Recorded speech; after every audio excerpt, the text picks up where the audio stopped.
Hello， 大家好，我係健康大使杜大偉啊。今日同大家介紹嘅就係高進貿易嘅王牌產品，就係呢個八元坊薑蒜檸檬有機蘋果醋啦。嗱，呢個產品裏邊咧有兩種唔同功效嘅檸檬，分別就係黃檸啦同埋青檸，再加上小黃薑啦、蜂蜜、薑黃、黑胡椒等等嘅8種材料，經過長時間熬製而成嘅精華非常之濃縮。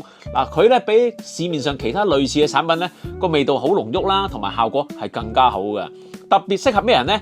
就係適合啲關注心腦血管健康嘅人士，就係你同我啦。嗱，佢每日咧飲嘅方法好簡單嘅啫，餐後飲10至15毫升左右就 OK 噶啦。佢一樽咧有500毫升啊，所以都幾襟飲噶。平時市場價係450蚊一樽，而家健康博覽期間330蚊一樽啫，買2樽仲平，600蚊，即係300蚊有一樽啦。所以記得唔好錯過啊！有興趣朋友記得喺展會期間嚟我哋攤位 K19 了解多啲，到時見。